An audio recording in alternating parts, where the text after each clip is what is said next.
The phone rang at 2:14 a.m.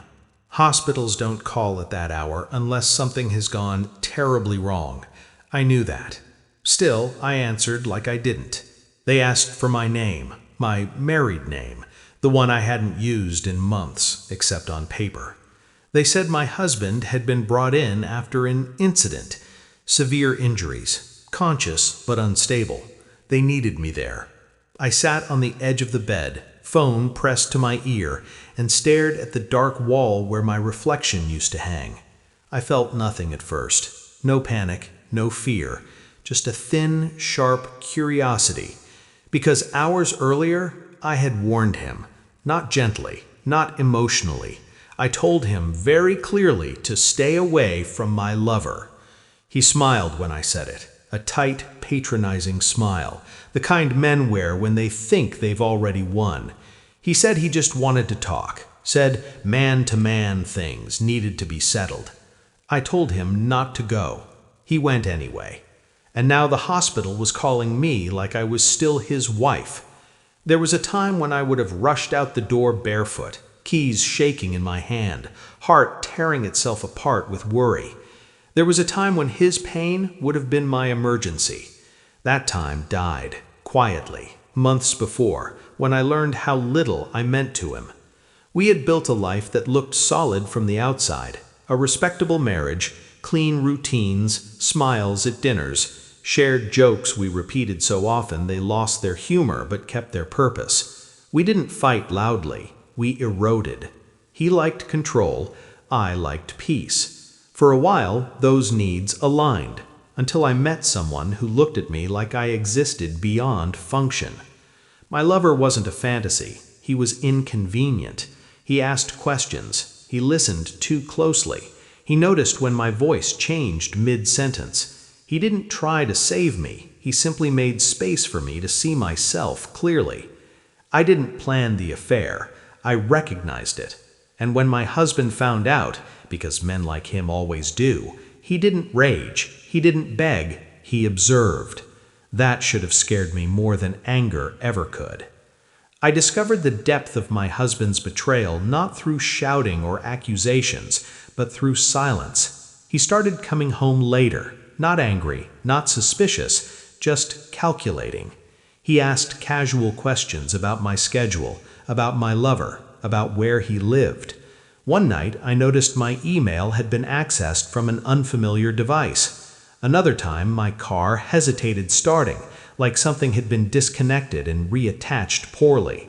Small things, technical things. Then I found the file, hidden deep in our shared cloud storage, labeled as tax documents. Inside were photos, screenshots, notes, times, addresses, my movements, my lover's routines, even my private messages stripped of context and framed like evidence.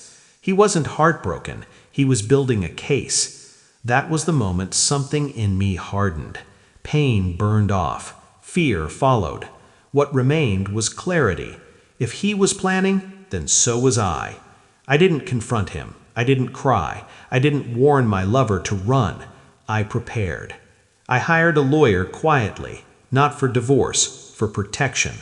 I moved money slowly, legally, invisibly.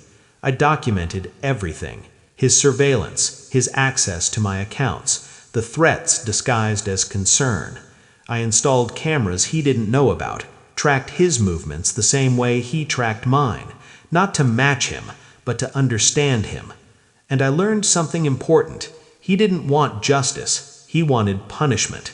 Specifically, he wanted to break the man who made him feel replaceable. That's when I warned him. I told him to stay away from my lover. I told him this wasn't his fight anymore.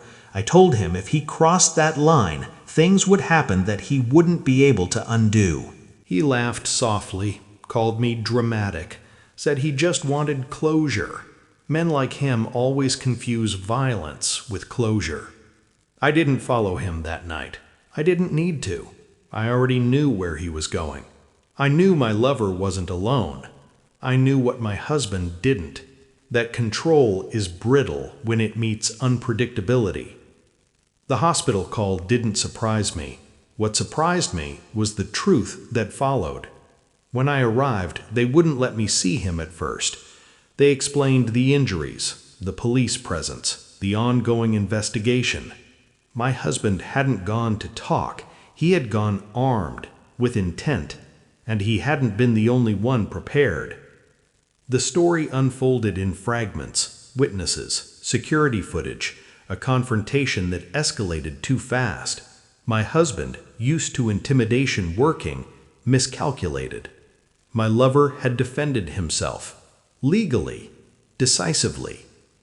The injuries were severe, life-altering, the kind that don't heal cleanly.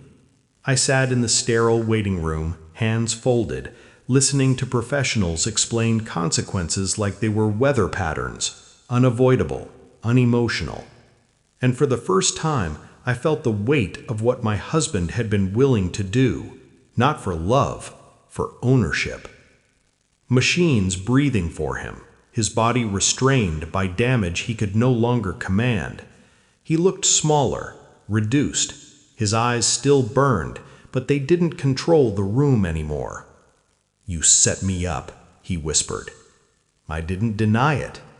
"I warned you," I said calmly. "You chose not to listen." The police took my statement. My documentation spoke louder than emotion ever could. The evidence showed pattern, intent, escalation. My husband's narrative collapsed under its own weight. The charges followed. The divorce proceeded without resistance. The assets split cleanly. My lover was cleared. The truth stood where manipulation used to live. The power shifted so quietly most people missed it. But he didn't. He watched it happen from a bed he couldn't leave. People ask if I feel guilty. They use that word like it's inevitable. Guilt implies regret. Regret implies I would change something. I wouldn't. I didn't cause his choices. I didn't swing his hand or sharpen his intent. I saw what he was becoming and stepped aside. I survived a man who believed control was love and violence was entitlement. I didn't scream. I didn't destroy him.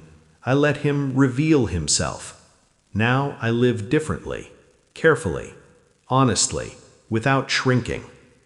My lover still looks at me like I'm real, like I'm not owned, like I'm not something to be reclaimed. And sometimes, late at night, I think about that call from the hospital, about how close I came to being another woman apologizing for a man's actions. I'm glad I didn't run. I'm glad I stood still. Some warnings aren't meant to save the person you give them to.